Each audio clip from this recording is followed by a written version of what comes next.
Sunday. On Sunday nights, I don't know, a lot of times I don't know, it's almost like my unofficial home movie night. It's when I get around to watching stuff that's in my collection that I don't always get around to taking a look at. And so for tonight, there's, let me see if I can dangerously reach behind the wheel. Hang on. This is probably, I should not do this while driving. Sorry, I'm like, this is not as easy as it looks sometimes, recording video while you are driving an automobile. So for tonight, I'm going to be watching Shutter Island with Leonardo DiCaprio. It's the Martin Scorsese, I guess, like kind of horror movie.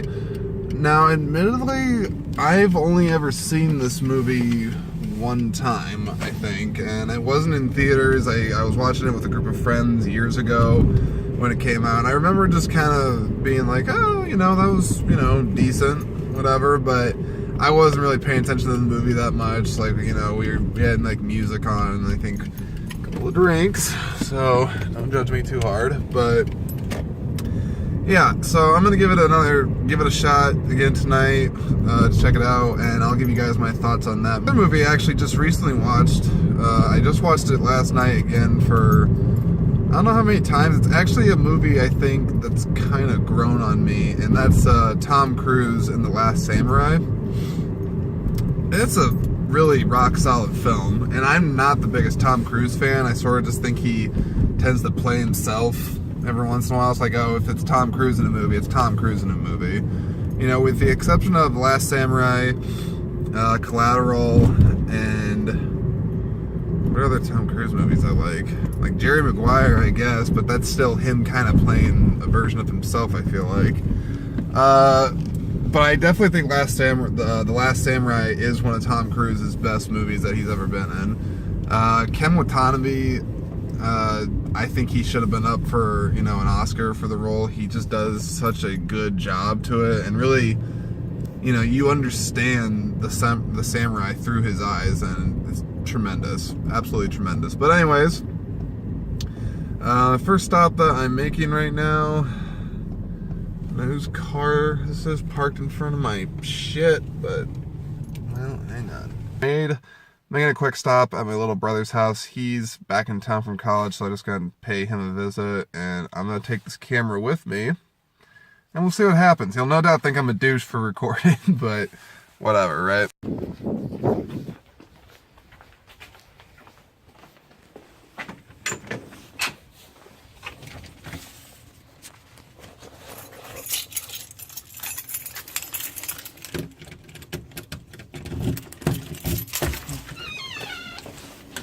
Hello. Recording the newest episode of my show, so do you want to be on it? No. No. Who is this? It's Miss Sadie. Sadie. Now, to everyone that knows anything, this is Sadie. This is my mom's brown lab, except she's kind of a derp. She's very silly. Not a lot of brain cells in there, but she is fun-loving. The real deal. It's Waffles. Hey, Waffles. Waffles puked up a whole mouse this morning in your old room. Did you hear that? He puked up an old mouse. A whole mouse. A whole mouse? A whole mouse. Yeah.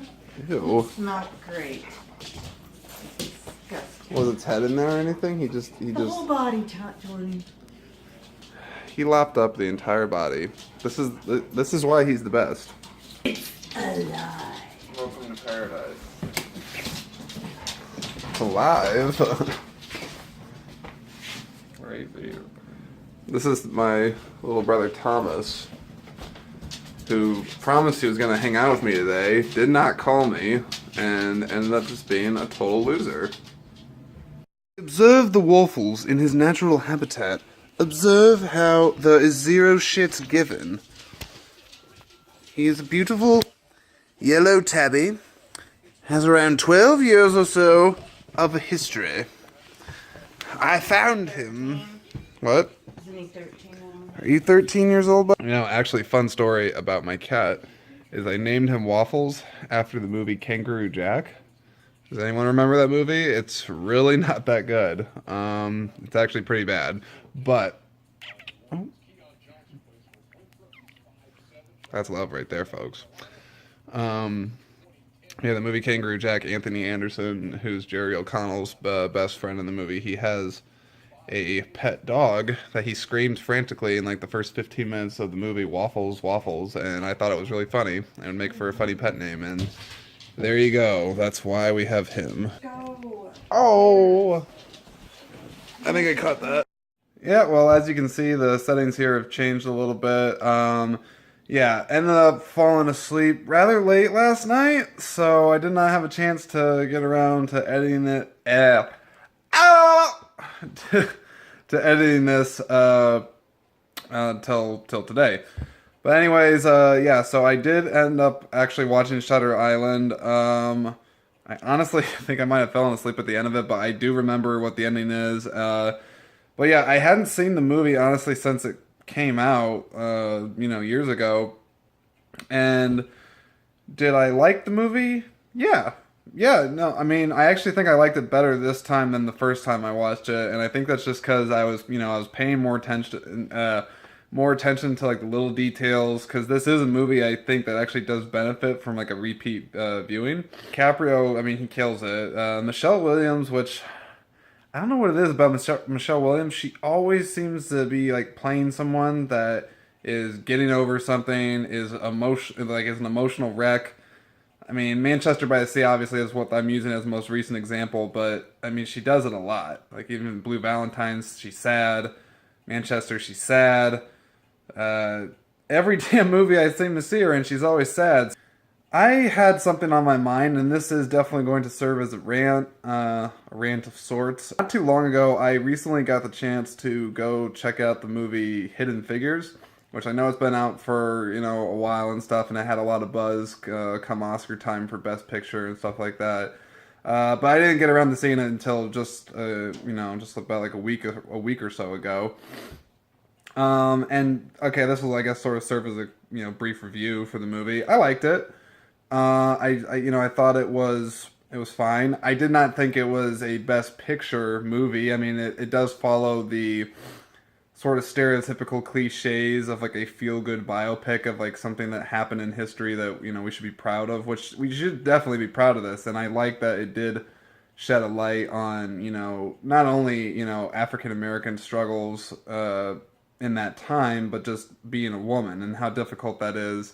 And I still feel like today even women go through difficulties of equal pay and having equal respect for their professions that they are trying to accomplish alongside men. It's still an issue, but I liked the movie. Was very clever about it. I actually think that was the best part about the movie, was the writing. It was really strong script, a lot of really good lines and like zany one-liners from a lot of the characters. Just a lot of impactful moments. There's actually a moment in particular where I believe it's Taraji Henson.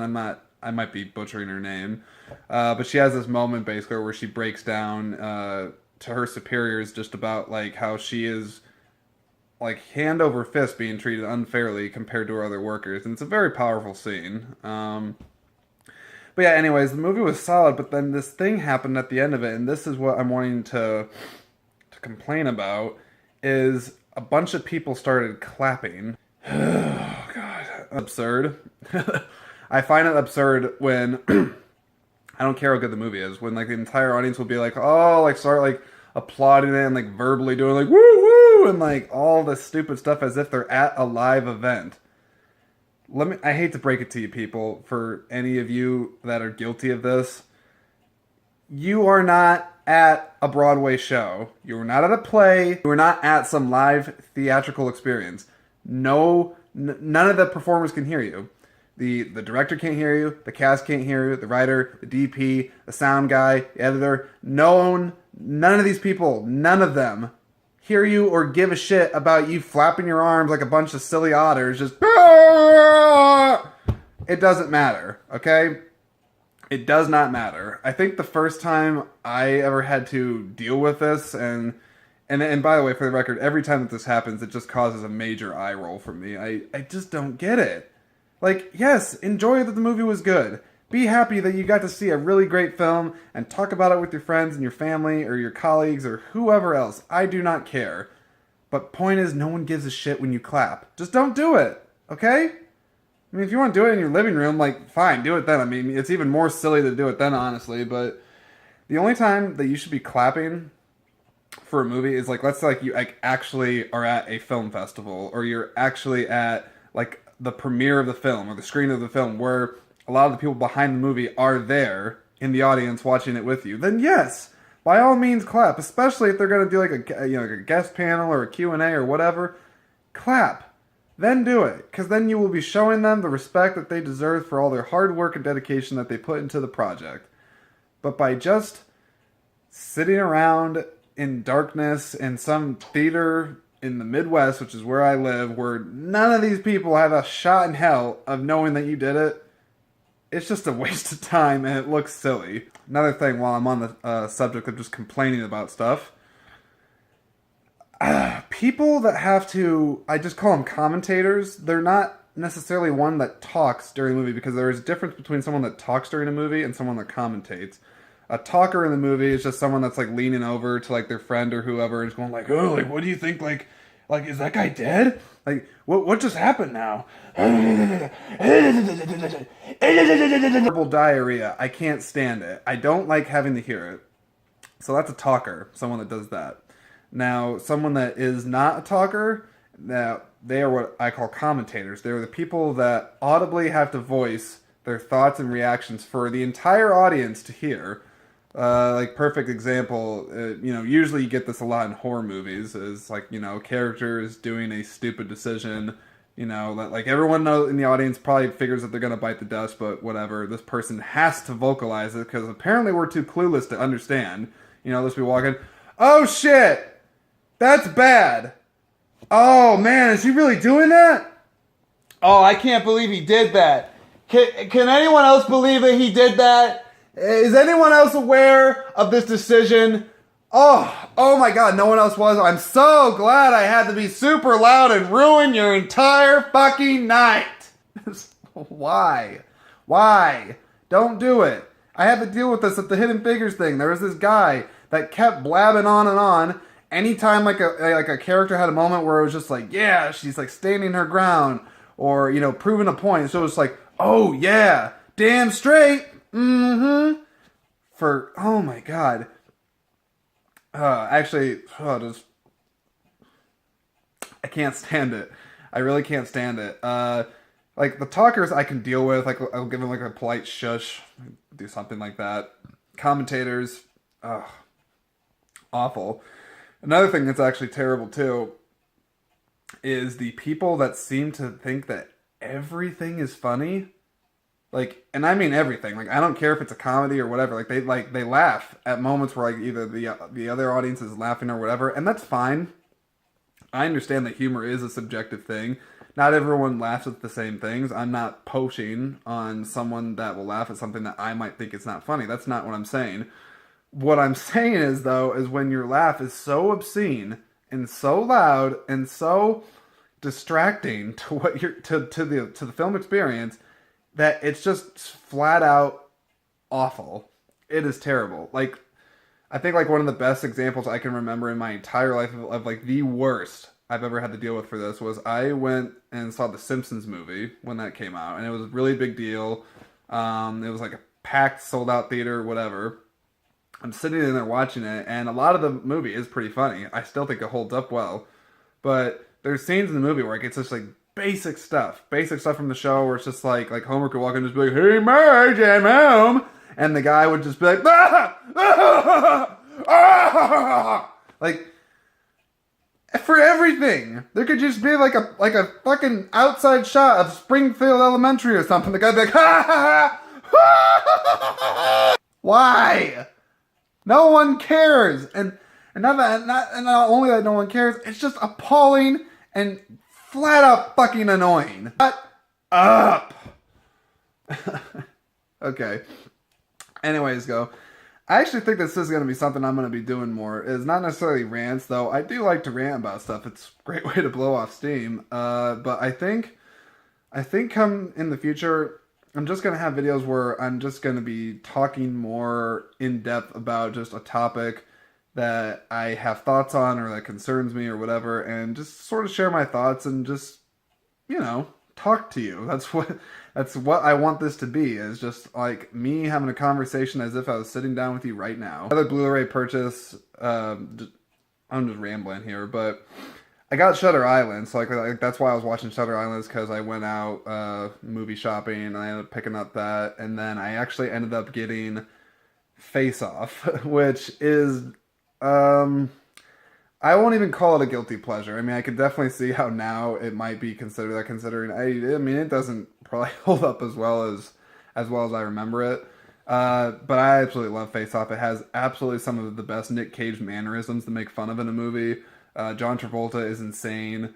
But jokes aside and everything, which there is some fantastic humor in the movie, there's some badass action going on there. Dual handguns, like jumping through the air in slow motion. There's John Woo's doves. There's like kung fu and stuff.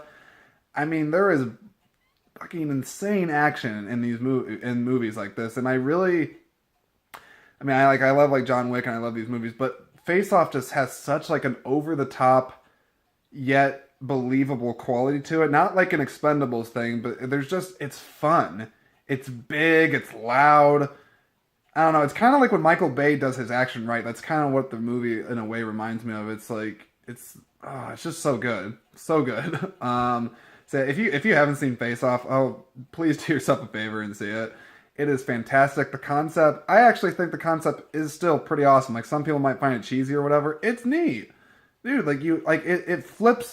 It flips the bad guy versus good guy on his head, literally. Like, it literally swaps roles, and it's fascinating to see them, like, impersonate each other and, like, the little mannerisms that they get from each other. Their characters are great. You actually give a shit about them. And, I don't know, like, the film's also unapologetic, too. Like, it's not trying to, it's not trying to, like, pull any punches. I mean, like, there's some sweet violence in it, but it's choreographed really well. It's got an amazing soundtrack. An amazing score from Hans Zimmer. Just the opening airport, the opening airport getaway scene where Castor Troy, Nick Cage, he's trying to get away on the private jet, and Sean Archer, John Travolta's chasing him like on the hangar and stuff. The music for that scene alone is amazing. It's one of my like just blood pumping, like just gets me jacked when I see that scene every time. Also, though, how great is the thing? Oh, I could eat a peach for hours. Polish, did you tie your shoes? I don't know what I'm doing. Okay. Anyway, though, guys, thank you so much for watching. I will keep it coming. I'm trying to think of more posts to like write on my site. I realize that the content has been fairly sparse lately. Just trying to develop stuff on it. I probably need to be giving more time to my site, to be perfectly honest, but it's a hobby, it's a work in progress. I do it when I can, so I'm just glad that you guys keep coming back and watching it. It means a lot to me.